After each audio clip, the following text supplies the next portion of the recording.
nosso texto da Semana de Tabernáculos. E hoje nós vamos tentar continuar a construção daquilo que tem sido falado nesses dias, desde domingo, quando Dan falou sobre a nossa esperança eterna, a nova Jerusalém que desce do céu. Amorim ontem falou sobre o juízo de Deus, falou sobre nós perseguirmos e continuarmos em perseguir a vontade do Senhor. E hoje nós vamos continuar conversando sobre essa aliança de perdão que nós alcançamos em Cristo. Amém?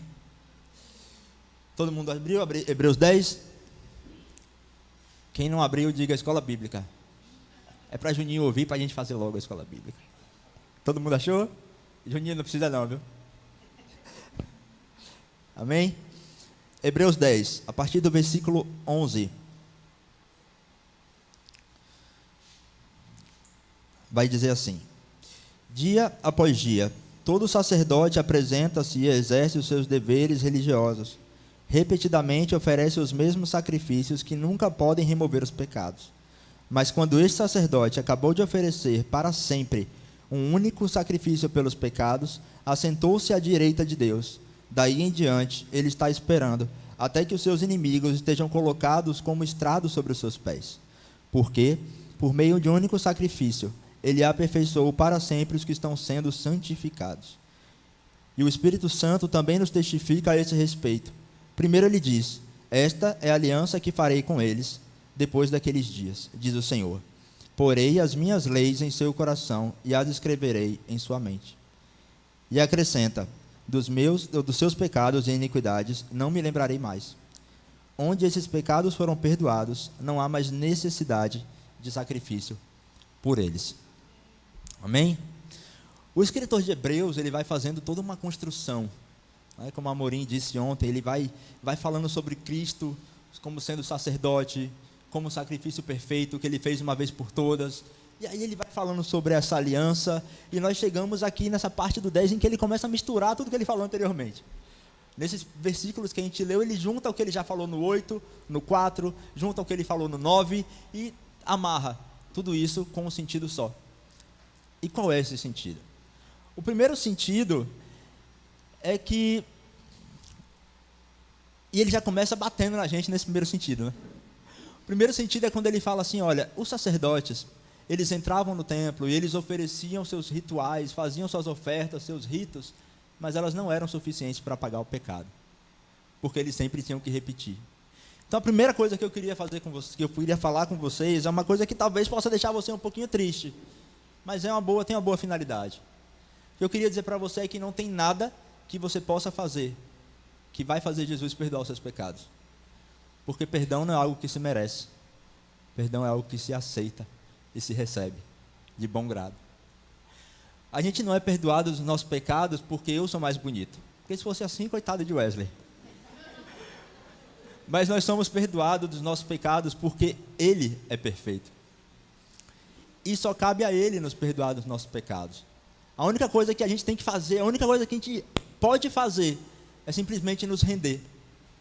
Olhar para Ele de braços abertos naquela cruz e falar: Senhor, o meu sacrifício, aquilo que eu vou fazer todos os dias por causa do seu perdão, é olhar para você. Aquilo que os sacerdotes faziam no intuito de apagar os pecados, nós devemos fazer com o intuito de olhar para Ele. Nos achegar todos os dias diante da sua presença, oferecer incenso e orações.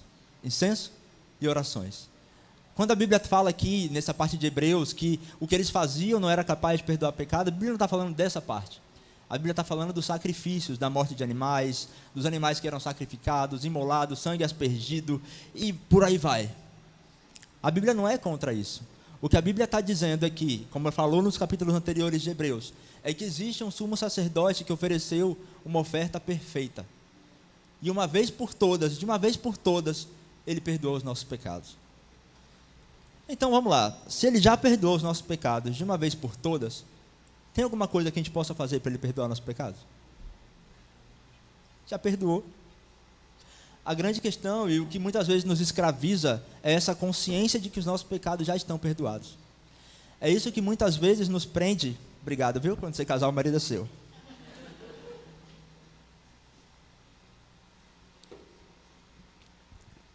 É isso que muitas vezes nos prende, a consciência de que os nossos pecados já foram perdoados. Porque quando nós pecamos, o que é que Satanás tenta fazer? Ah, pecou de novo, hein? Ah, rapaz, você não disse que ia parar de pecar, rapaz? Está pecando de novo? Você não tem jeito não, desiste de ser crente.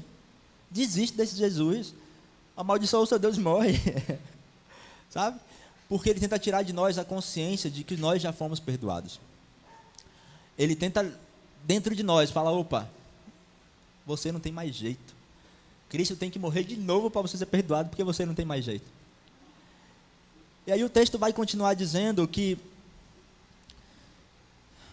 Cristo, de uma vez por todas, sendo o único rapaz, ofereceu um sacrifício perfeito, que não era mais sangue de cordeiro, sangue de ovelha, sangue de vaca, sangue de pombo, sangue de qualquer bicho. Ele ofereceu o seu próprio sangue. Ele ofereceu o sangue do Filho de Deus. Já parou para pensar nisso? Já parou para pensar que não é qualquer sangue? Já parou para pensar que não é o sangue de uma pessoa que você gosta muito? Quem é pai e mãe aqui? Imagina, ver seu filho rasgado numa cruz, chicoteado, com a coroa de espinho, sangrando, sendo ouvindo cada coisa a respeito dele,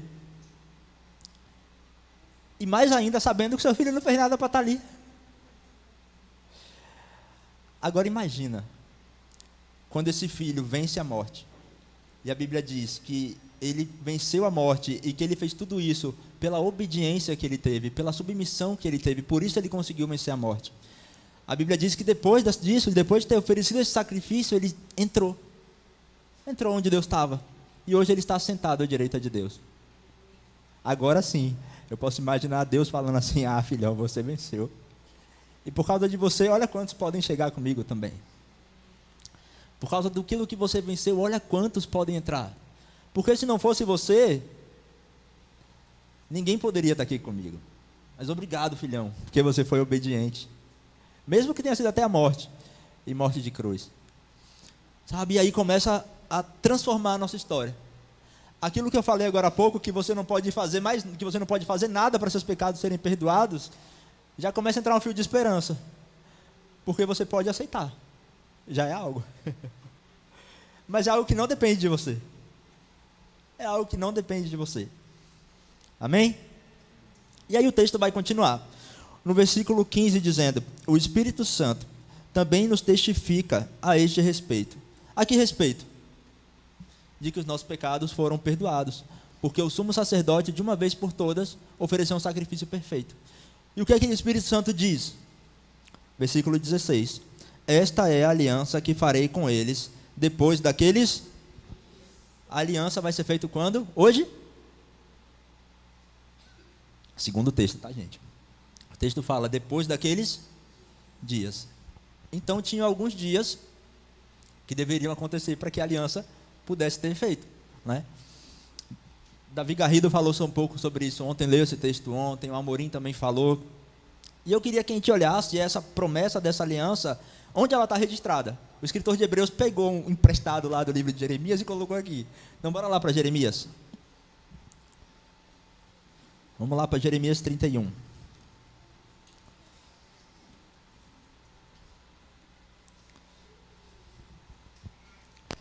Jeremias 31.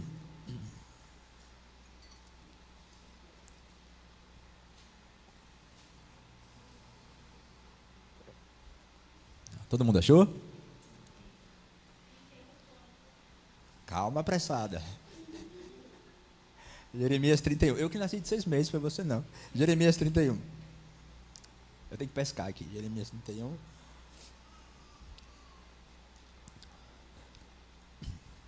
Todo mundo achou? Versículo 23. Assim diz o Senhor dos Exércitos, o Deus de Israel. Quando eu os trouxer de volta do cativeiro, o povo de Judá e as suas cidades dirá novamente: o Senhor a abençoe, ó morada justa, ó monte sagrado. O povo viverá em Judá e em todas as suas cidades, tanto os lavradores como os que conduzem os rebanhos. Restaurarei o exausto e saciarei o enfraquecido. Então acordei e olhei em redor, meu sono tinha sido agradável. Virão dias, diz o Senhor, em que semearei a comunidade de Israel na sua comunidade de Judá, e na sua comunidade de Judá, homens e animais. Assim como os vigiei para arrancar e despedaçar, para derrubar e destruir, trazer a desgraça, também os vigiarei para edificar e plantar, declara o Senhor. Naqueles dias não se dirá mais: os pais comeram uvas e os dentes dos filhos se embotaram. Ao contrário, cada um morrerá por causa do seu próprio pecado. Os dentes de todos aqueles que comer uvas verdes se embotarão. Estão chegando os dias, declara o Senhor, quando farei uma nova aliança com a comunidade de Israel e com a comunidade de Judá. Não será como a aliança que eu fiz com seus antepassados, quando os tomei pela mão para tirá-los do Egito, porque quebraram a minha aliança, apesar de eu ser o Senhor deles, diz o Senhor. Esta é a aliança que farei com a comunidade de Israel depois daqueles dias, declara o Senhor. Porei minha lei no íntimo deles e a escreverei nos seus corações. Serei o Deus deles e eles serão o meu povo. Ninguém mais ensinará ao seu próximo nem ao seu irmão, dizendo: conheça ao Senhor, porque todos eles me conhecerão, desde o menor até o maior, diz o Senhor. Porque eu lhes perdoarei a maldade e não me lembrarei mais dos seus pecados. Então aqui a gente tem quais são aqueles dias. Como é que começa o capítulo 23? Quando eu trouxer do cativeiro. Então o Senhor vai fazer uma aliança com o povo quando o povo voltar do cativeiro. A gente está em Jeremias aqui, o povo não tinha nem ido ainda para a Babilônia. Jeremias está falando a respeito de quando eles voltarem. E aí, a luz me desconcentrou aqui. E aí, o Senhor está falando quando eles voltarem do cativeiro. Sabe, o Amorim falou muito sobre isso ontem, sobre a gente não ceder aquilo que é servido na mesa, né? Quem foi que teve essa postura de não ceder aquilo que é servido na mesa? Aonde? No cativeiro que Deus disse que vai trazer e que depois vai fazer a aliança. Sabe, então eu tenho pensado muito que o Senhor deseja afirmar essa aliança nos nossos corações à medida em que a gente sai da Babilônia. Existe uma ordem, né? Do Egito, Deus tirou com mão forte. Deus fez sinais, fez maravilhas, arrancou o povo de lá. Da Babilônia existe uma ordem: sai dela, povo meu. Sai dela. E o que seria essa Babilônia? Vamos lembrar que por que o povo foi para o cativeiro? O povo foi para o cativeiro da Babilônia, Jeremias vai falar isso, se não me engano, no capítulo 29, que eles foram para a Babilônia porque o coração deles estava longe de Deus. E eles queriam seguir os seus próprios corações.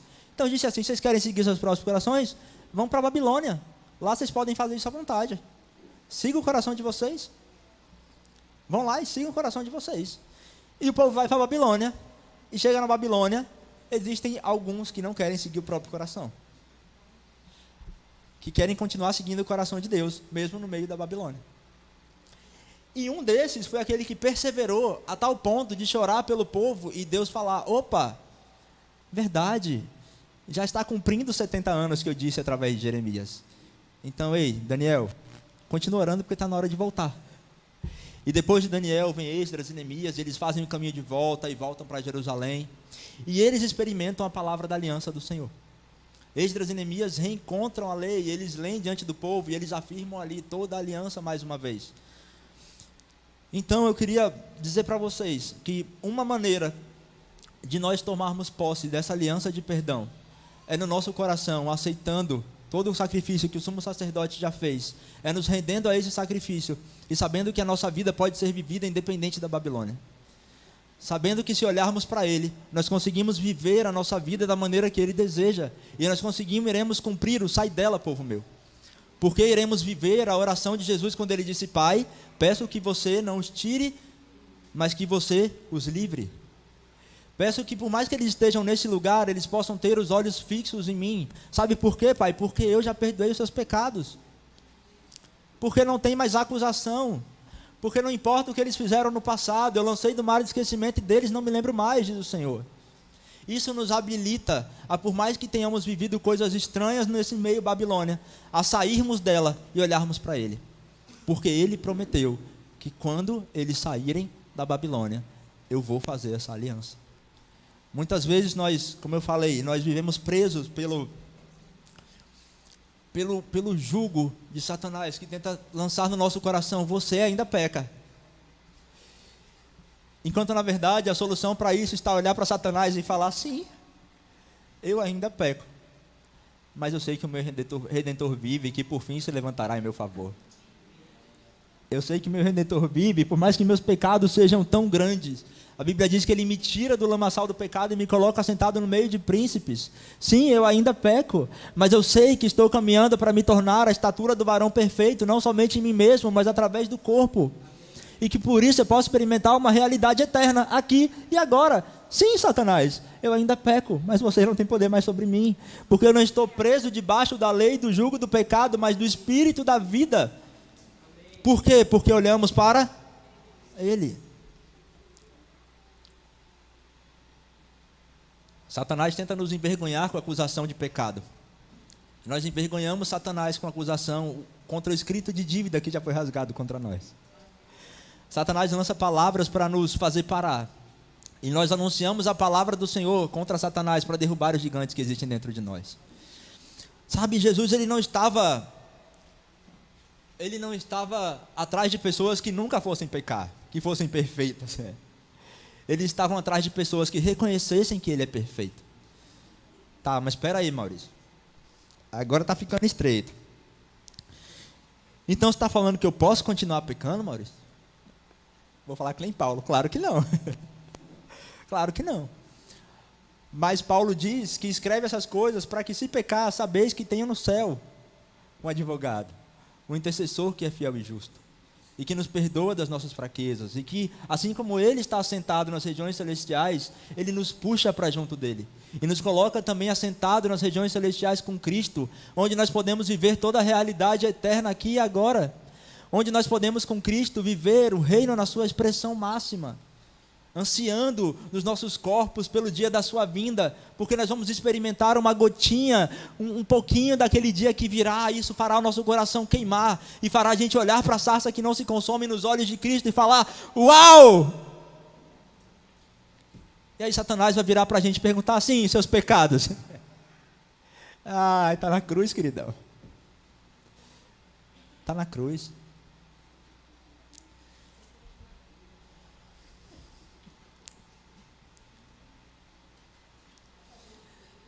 Sabe, o Senhor já iniciou a aliança, sim ou não? Já iniciou e já terminou, né? Ele já consumou a aliança. Ele já fez tudo. Só que a aliança é feita de duas partes. A aliança é feita de duas partes. Para ter uma aliança, segundo os povos antigos, segundo o Antigo Testamento, precisava de 3 coisas: uma pessoa, outra pessoa e sangue. Foi assim quando Deus fez uma aliança com Abraão. Abraão pegou os animais, repartiu os animais, ou seja, tinha sangue derramado, tinha uma pessoa que era Abraão, e daqui a pouco a Bíblia diz que teve uma outra pessoa que caminhou no meio dos pedaços dos animais. O próprio Jesus, o próprio Deus. Tinha uma outra pessoa. Quando Deus faz uma aliança com quando Deus faz uma aliança com Moisés, a aliança também tinha que ter sangue. Por isso que quando Moisés vai para libertar o povo, um anjo para na frente dele, e a mulher dele fala: você é um homem sanguinário, você quer matar a mim e todo mundo, você não fez uma aliança, uma pessoa é você, a outra é Deus, mas cadê o sangue? Então Moisés vai lá e circuncida, porque precisava ter derramamento de sangue para ter uma aliança. Jesus é uma pessoa, nós somos a outra, e o sangue é o dele. Ele derramou seu próprio sangue para termos confirmação de uma aliança. Amém? Então, se a aliança precisa disso, nós entendemos agora que temos essas coisas, então nós podemos dizer que temos uma aliança, sim ou não? Sim. Amém. Só falta uma coisa: vivermos por ela. O texto vai dizer, deixa eu voltar lá para Hebreus 10.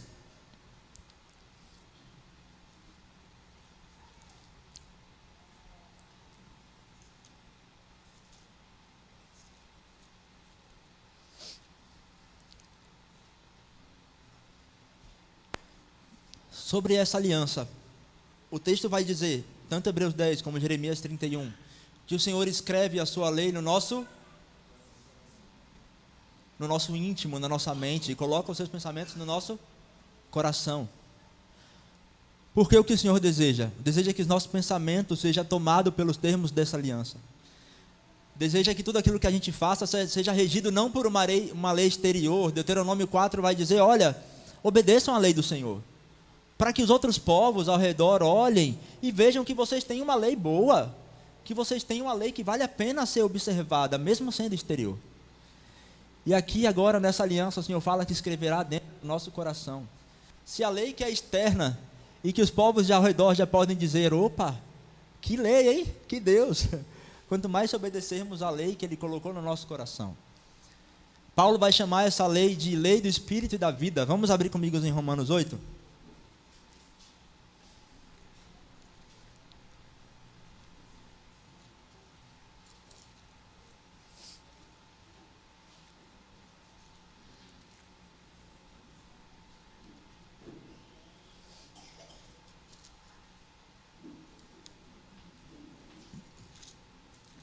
Escola bíblica, porque eu não achei ainda.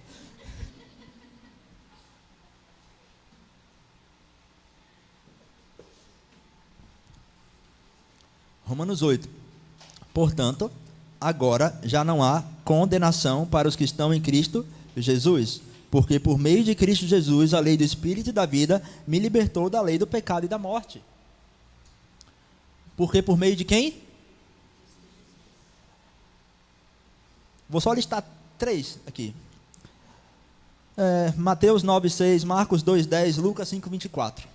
Nesses 3 textos você vai encontrar Jesus falando, e para que vocês saibam que o Filho do Homem tem na terra a autoridade para perdoar pecados. Só anotei 3, rapidinho assim, eu falei 3, mas se você for olhar nos evangelhos, você vai ver Jesus falando isso muito mais. Para que vocês saibam que o Filho do Homem tem a autoridade para perdoar pecado. E aí Paulo vai continuar dizendo, porque por meio de Cristo Jesus, aquele que tem autoridade para perdoar pecados, a lei do Espírito e da vida me libertou da lei do pecado e da morte, porque aquilo que a lei foi incapaz de fazer por enfraquecida pela carne, Deus o fez enviando o seu próprio Filho, à semelhança do homem pecador, como oferta pelo pecado. E assim condenou o pecado na carne, a fim de que as justas exigências da lei fossem plenamente satisfeitas em nós, e que nós que não vivemos segundo a carne, mas segundo o Espírito. Quem vive segundo a carne tem a mente voltada para o que a carne deseja, mas quem vive de acordo com o Espírito tem a mente voltada para o que o Espírito deseja. Qual o objetivo dessa aliança, queridos? Só sermos perdoados e cantarmos ainda bem que eu vou morar no céu. The Voice, depois me inscreve pro louvor, tá? Não. O objetivo dessa lei não é simplesmente, dessa aliança, não é simplesmente isso. Mas o objetivo dessa aliança é para que nós possamos experimentar a lei do Espírito da vida. O objetivo dessa aliança de perdão é para que mesmo que estejamos mortos nos nossos delitos e pecados, possamos alcançar a vida por meio do sacrifício de Cristo. Esse é o objetivo dessa aliança. A primeira aliança tinha um objetivo: dizer você está pecando, dizer você está errado, dizer não faça isso, dizer não faça aquilo, dizer se você fizer isso, você tem que se tornar impuro cerimonialmente, não pode adorar o Senhor durante 3 dias. Se você fizer isso, você não pode fazer mais nada para o Senhor. A outra lei tinha o objetivo de falar, sumo sacerdote, só você, sumo sacerdote, uma vez por ano, vai chegar no Santo dos Santos e vai ver minha glória. A outra lei tinha o objetivo de falar, sacerdote, você vai oferecer expiação por todo Israel, mas o povo vai ficar lá, ó, fora do pátio. Essa aliança, ela cumpre tudo aquilo que a primeira diz, e ela nos chama para perto. Jesus fala assim, não tem mais véu. Mas os meus pecados? Não tem mais véu. E os meus erros? Não tem mais véu. Cara, agora, você já parou para pensar assim, mesmo a gente pecando dessa maneira que a gente peca, vivendo da maneira que a gente vive, Deus nos ama tanto para fazer isso? Imagina nós vencendo o pecado. 1 João vai dizer que aquilo que é nascido de Deus não peca. O próprio texto também de 1 João vai chamar a gente de filhos antes de falar isso. E é legal porque a palavra ali que está dizendo a semente que foi plantada em vocês e fez de vocês filhos. Tem criança aqui, não? Tem, mas é pequena demais. A palavra é esperma. A palavra no grego para semente é esperma. É uma semente que tem o sentido de gerar vida dentro de nós. Só que ela não é do dia para a noite, não é miojo. Uma gestação demora um tempinho, né? Demora 9 meses para nascer um bebê. Então, se essa palavra, semente, fala de algo que vai dar fruto, e que vai gerar algo, e que vai gerar vida dentro de nós, isso não quer dizer que nós vamos ser tornados santos ali e agora. Se Deus quiser, Deus pode fazer um milagre e tirar o pecado dentro de nós e acabou. Mas aí não ia ter graça. Porque a gente não ia ter direito de escolha. A gente não ia escolher Ele. A gente não ia olhar para Ele. A gente não ia reconhecer o seu sacrifício na cruz. A gente não ia chegar para Ele e falar: Senhor, eu não presto, eu não valho nada. Mas mesmo assim, obrigado por tudo que você fez, Jesus. Sabe, nós íamos escolher nossa própria vida. Não íamos escolher Cristo, eu te garanto. Mas quando Ele vier e tirar tudo que é incorruptível de nós, aí sim, nós vamos vê-lo em toda a sua plenitude. E não vai ter como não desejar a Ele. Por isso que Ele nos faz habitar em corpos aí que ainda anseiam pelo pecado na sua carne. E nos manda mortificar a nossa carne para que possamos experimentar a vida dEle aqui e agora. Então a lei e a aliança, essa aliança que Cristo fez conosco, é uma aliança que nos convida para a vida. Para terminar, Mateus 26.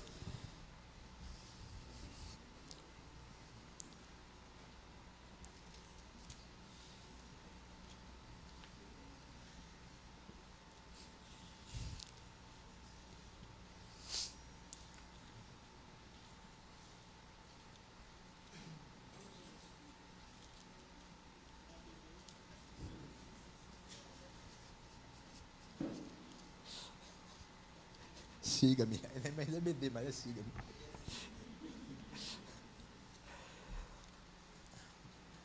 Amém? Mateus 26, 26. Enquanto comiam, Jesus tomou o pão e deu graças e partiu, e deu aos seus discípulos dizendo: tomem e comam, isto é o meu corpo. Em seguida tomou o cálice e deu graças e ofereceu aos discípulos dizendo: bebam dele todos vocês. Isto é o meu sangue da aliança que é derramado em favor de muitos para perdão dos pecados. Eu lhes digo que de agora em diante não beberei desse fruto da videira até o dia em que beberei o vinho novo com vocês no reino do meu Pai.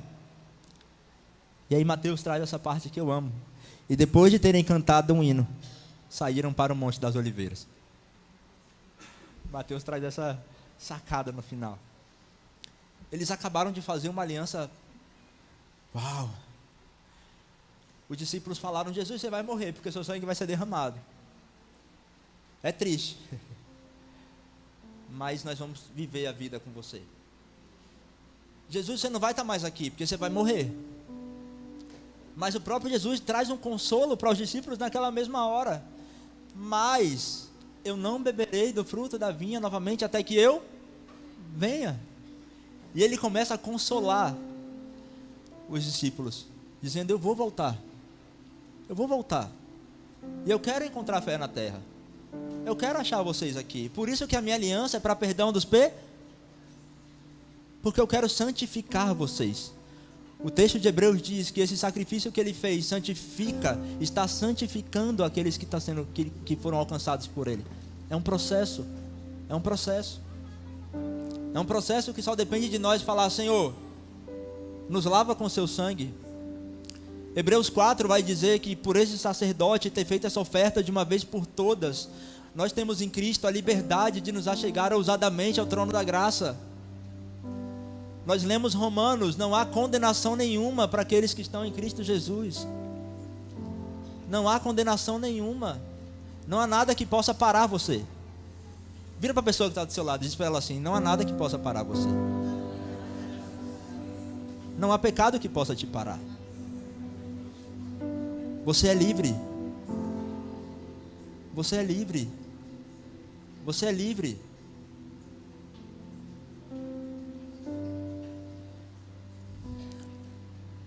E eu queria que a gente cantasse sobre isso.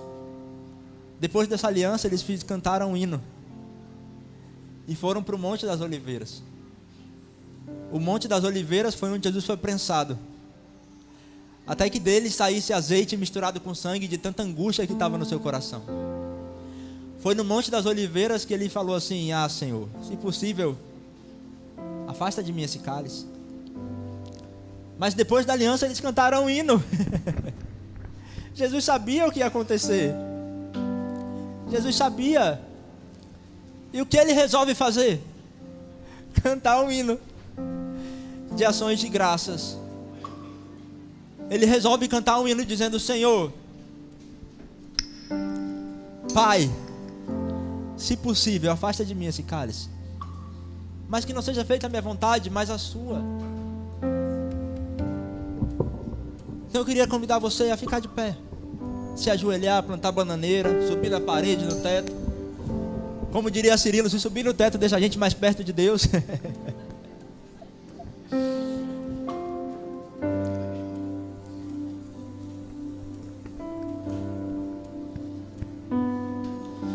Só uma coisa é requerida de nós.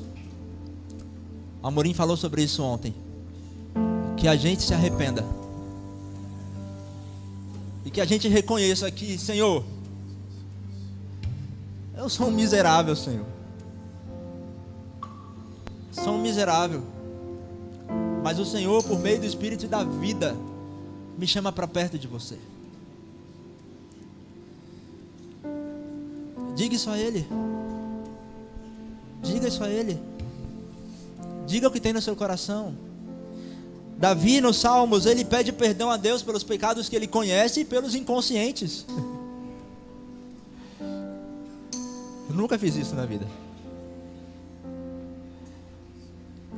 Faça isso. É a única coisa que é exigida de nós nessa aliança. Que reconheçamos o seu sangue derramado naquela cruz. É a única coisa